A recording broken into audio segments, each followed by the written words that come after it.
cameras for decades, and he joins us now to share his passion. Welcome, Alan. Thank you very much, Steve. When did you first get into cameras? My grandfather was a photographer. I was basically doomed to be a photographer. At the age of 10, I had my own darkroom in the laundry. I never stood a chance. What was it about photography that you loved? I just enjoyed the fact that you could take something in reality and just produce it so instantly and so quickly into a readable media. And it was just the charm of the whole thing. It was like combined handcrafts and art. But, I mean, everyone talks about film and everything, but would you say the art form of the 20th century was photography?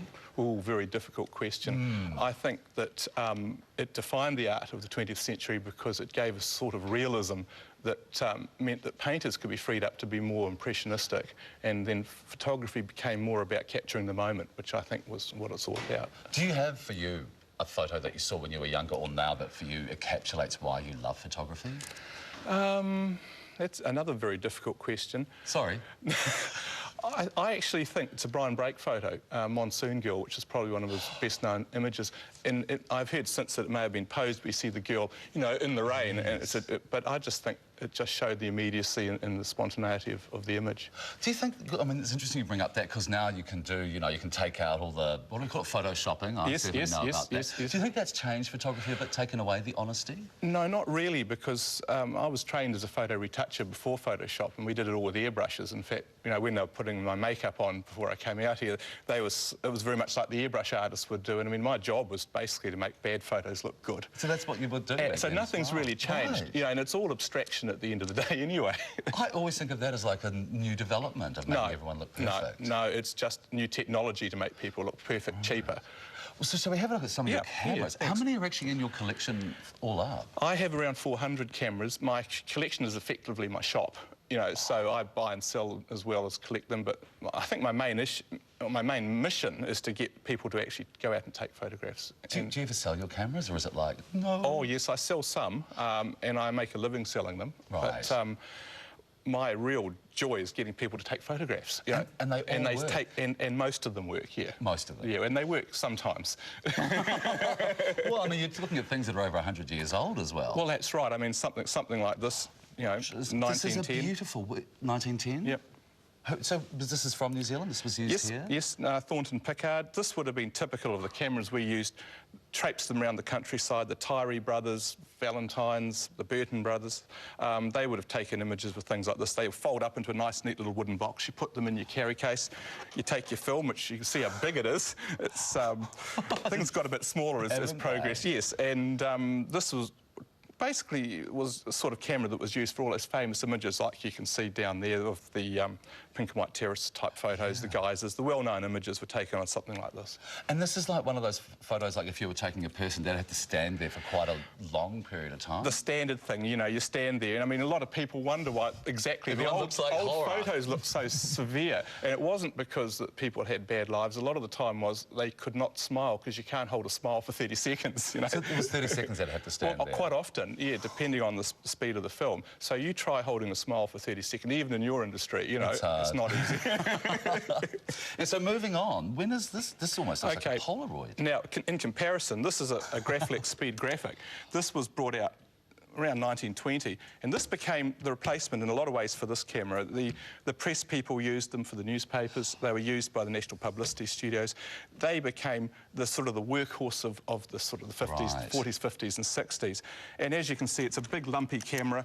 You had to hold it up, and people took action shots with these things. They went to the rugby. I've seen pictures of people. And you sort of went like this and you took your photo. It was still capable of giving you a thousandth of a second exposure. It could do everything you needed to do.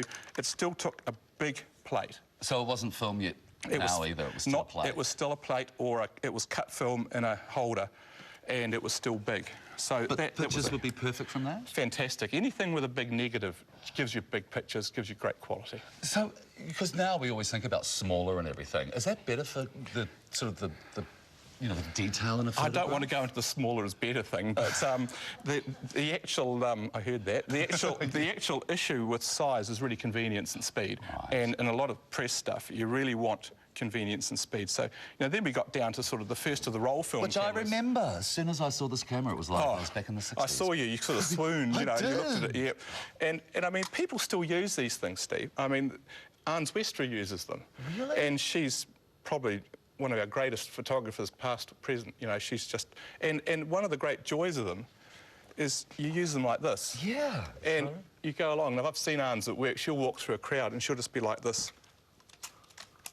It's a lot less intrusive, isn't it? And if you look at her photos, they have this incredible unself-consciousness about them. A relaxedness. Because I don't think they realise they're having their photo taken. At all. Yeah. Now we're getting into, you know, probably what we see now. So was there film with these cameras? These ran on film. Right. These were used right up to the present day, but they sort of went out in around 1965, 1970. But a lot of famous New Zealand images were taken on these cameras by everybody, or similar cameras.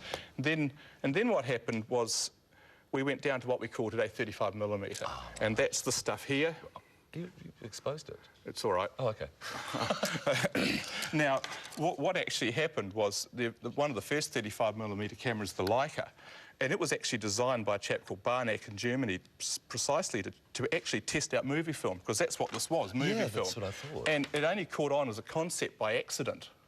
And people started using these things. And I guess our most famous exponent of these would have been Brian Brake. And now, this wasn't like a Rolleiflex. You had to take it up like this. And it was a little bit tricky to use, but the advantage with it was you could put it in your pocket. And you could wander around and just go and put it back in your pocket. Did it also bring it into everyday people's lives as well when they got smaller? The Leica probably cost a year's salary. Oh.